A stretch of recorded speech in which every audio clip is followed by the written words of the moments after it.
คุณรู้จักรถถัง KV2 ที่มาพร้อมกับชุดหุ้มเกราะที่ไม่แตกหักและอำนาจการยิงที่บ้าคลั่งสามารถทำลายทุกสิ่งซึ่งทำให้ฐานเยอรมันในสงครามโลกครั้งที่ 2ต้องหวาดกลัวกันหรือไม่สวัสดีค่ะนี่คือช่องทุกเรื่องในโลกใบนี้เรื่องราวในวันนี้เป็นเรื่องราวเกี่ยวกับ KV2 รถถังที่ดูแปลกแต่ทำให้ฐานเยอรมันต้องตกตะลึงและยื้อการรุกของกองทัพน้อยยานเกราะที่ 6 ของเยอรมันซึ่งถือว่าเป็นอีกหนึ่งวันที่ยิ่งใหญ่เมื่อตกใจกับรถถังที่ปรากฏในช่วงสงครามโลกครั้งที่ 1ในปี 1918 เมื่อสิ้นสุดสงครามโลกครั้งที่ 1ประเทศต่างๆในยุโรปต่างแข่งขันกันอย่างดุเดือดเพื่อพัฒนารถถังใหม่ในขณะนั้นเนื่องจากมีข้อจำกัดมากมายทางด้านเทคโนโลยีจึงไม่สามารถตอบสนององค์ประกอบหลัก3ประการของรถถังสมัยใหม่ได้นั่นก็คืออำนาจการยิงการป้องกันตัวเองหรือเกราะและความคล่องตัวเป็นการยากที่จะควบคุมการหดตัวเมื่อเพิ่มอำนาจการยิงและมีข้อเสียที่ความคล่องตัวจะลดลงเมื่อเพิ่มอำนาจการป้องกันสหภาพโซเวียตก็คิดถึงเรื่องนี้เช่นกันสหภาพโซเวียตได้พัฒนารถถังหลายป้อมปืนที่เรียกว่า T-35 ในปี 1932 โดยเรียนแบบรถถังหลายป้อมปืน A1E1 ที่อังกฤษพัฒนาขึ้น T-35 มีป้อมปืนมากถึง 5 ป้อมกองทัพโซเวียตคิดว่าป้อมปืนจำนวนมากสามารถโจมตีศัตรูได้อย่างมีประสิทธิภาพในทุกทิศทางหลังจากนั้นสหภาพโซเวียตก็ประสบกับสงครามรถถังหลายครั้งในขณะที่เข้าแทรกแซงในสงครามกลางเมืองของสเปนเรียกว่าเป็นการโหมโรงของสงครามโลกครั้งที่ 2ในเวลานั้นสหภาพโซเวียตรู้สึกว่าต้องการรถถังที่มีอำนาจการยิงที่แข็งแกร่งและการป้องกันที่เหนือกว่าดังนั้นกองทัพโซเวียตเริ่มพัฒนารถถังรุ่นใหม่ทันทีโดยมีเป้าหมายเพื่ออำนาจการยิงที่แข็งแกร่งและการป้องกันที่เหนือกว่าวิศวกรโซเวียตพัฒนารถถังใหม่โดยใช้รถถังหลายป้อมปืนที่มีอยู่เช่น T-35 ในรูปแบบของการเพิ่มการป้องกันและเพิ่มขนาดของปืนและนำเสนอรูปแบบจำลองที่เรียกว่า SMK และ T-100 รถถังใหม่อยู่ในรูปแบบที่มีป้อมปืนทั้ง 5 ที่มีอยู่ถูกแทนที่ด้วยป้อมปืนใหญ่เพียง 2 ป้อม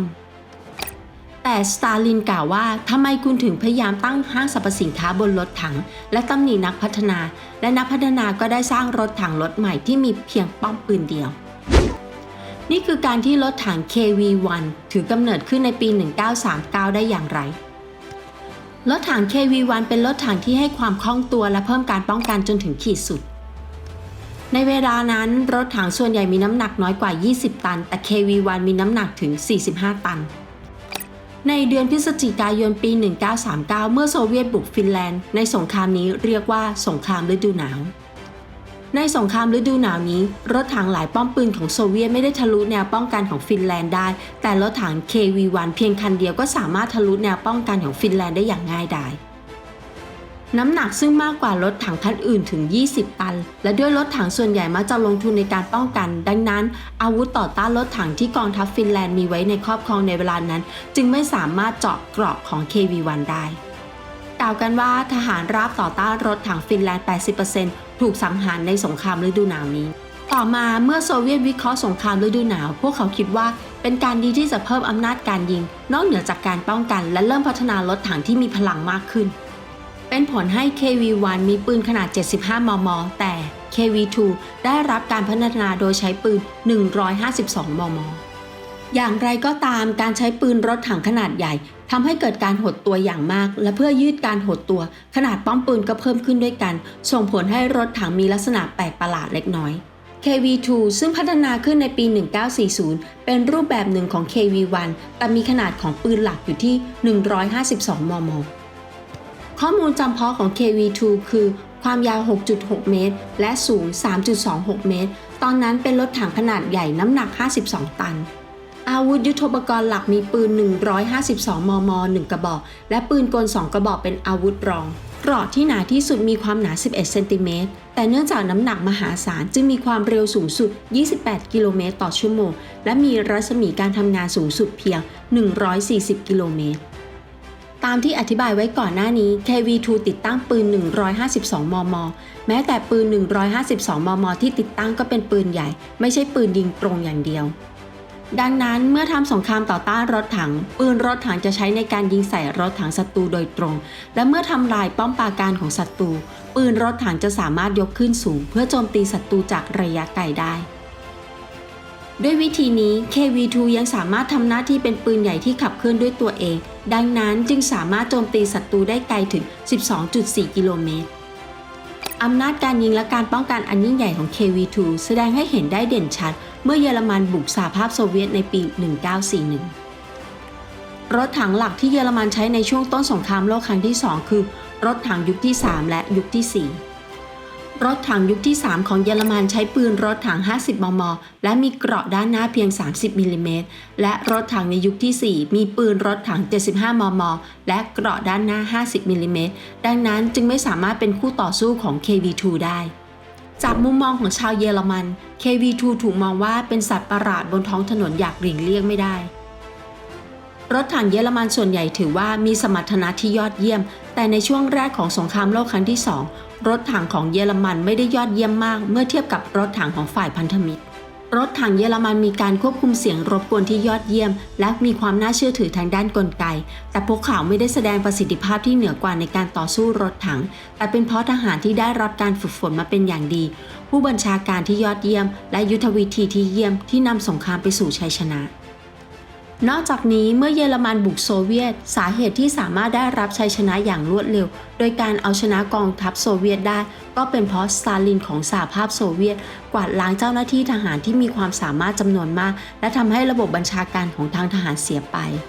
เหตุการณ์ที่สร้างความฮือฮาของ KV-2 ก็คือการรบที่ราไซนีนซึ่งเหตุการณ์เกิดขึ้นในช่วงแรกของสงครามเยอรมันโซเวียตในการรบครั้งนี้กองพลยานเกราะที่ 6 ของกองทัพเยอรมันไม่สามารถรุกคืบได้แม้แต่วันเดียวเนื่องจากมีรถถัง KV-2 1 คันขวางถนนอยู่ในตอนแรกเยอรมันโจมตีด้วยปืนต่อต้านรถถัง PAK-36 แต่ไม่สามารถสร้างความเสียหายใดๆให้กับรถถัง KV-2 ที่มียานเกราะที่หนาและชาวเยอรมันก็ต้องพบความอับอายอีกครั้งเมื่อโจมตี KV-2 อีกครั้งด้วยปืนใหญ่ 105 มม. และ 150 มม. แต่มีเพียงล้อสายพานที่ขาดและรถถัง KV-2 ก็ยังคงใช้งานได้แต่รถถังเยอรมันถูกทำลายด้วยกระสุนทรงพลังที่ยิงจากปืนรถถัง 152 มม. ของ KV-2 และทำให้ทหารเยอรมันต้องตกอยู่ในความหวาดกลัวในวันรุ่งขึ้นเยอรมันสามารถทำลายรถถัง KV-2 ด้วยหน่วยช่างทหารและปืนต่อต้านอากาศยาน FLAK-88 2 กระบอกซึ่งสามารถใช้เป็นปืนต่อต้านรถถังได้ด้วยเป็นเหตุการณ์ที่กองพลยานเกราะของเยอรมันเรียกว่าเป็นการติดที่แข็งแกร่งที่สุดโดยเพียงรถถัง KV-2 เพียงคันเดียว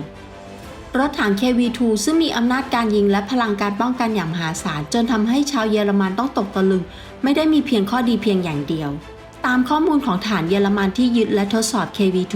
ความเร็วสูงสุดของ KV-2 คือ 20 กิโลเมตรต่อชั่วโมงบนท้องถนนและเชื่อกันว่าความเร็วจริงอยู่ที่ 11 กิโลเมตรต่อชั่วโมงเนื่องจากเครื่องยนต์เสียบ่อยจากระบบเครื่องยนต์ที่ขัดข้องด้วยว่าป้อมปืนยังหนักมากจนไม่สามารถหมุนได้ดีดังนั้นใช้ปืนรถถังติดตั้งที่ด้านหน้าและสามารถยิงได้เพียง 2 นัดต่อนาทีจึงไม่สามารถสู้รบได้อย่างรวดเร็วในสนามรบถึงแม้ว่ารถถัง KV-2 มีข้อเสียหลายอย่างอยู่เหมือนกันแต่รถถัง KV-2 ก็คือรถถังที่น่ากลัวที่ทหารเยอรมันเกรงกลัวมากในช่วงต้นของสงครามและ KV-2 ทำให้ผู้นำทางทหารของโซเวียตไม่เพียงแต่ตระหนักอย่างชัดเจนถึงความสมบูรณ์ของปืนรถถัง 152 มม. เท่านั้นแต่ยังรวมถึงรถถังที่ติดตั้งปืนรถถังลำกล้องขนาดใหญ่และชุดเกราะหนักเท่านั้นแม้ว่าจะไม่มีป้อมปืนหมุนก็สามารถใช้เชิงกลยุทธ์ในสนามรบได้ด้วยเหตุนี้รถถัง ISU-152 จึงได้รับการพัฒนาและรถถัง ISU-152 พร้อมกับ T-34 ได้รับการยกย่องว่าเป็นผู้มีส่วนร่วมในการเอาชนะเยอรมันได้อย่างซ่อนเร้นมีการผลิตและติดตั้ง KV-2 ทั้งหมด 334 คันในการรบจริงและมีบทบาทอย่างมากในชัยชนะเหนือเยอรมันในช่วงแรกของสงครามวันนี้เรามาดู KV-2 ซึ่งเป็นรถถังที่มีการป้องกันอย่างบ้าคลั่งและความสามารถในการทำลายล้างทุกสิ่งทุกอย่างในคราวเดียวหากชมแล้วชอบรบกวนฝากกดติดตามเพื่อเป็นกำลังใจให้กันด้วยนะคะขอบพระคุณค่ะเพราะนี่คือทุกเรื่องในโลกใบนี้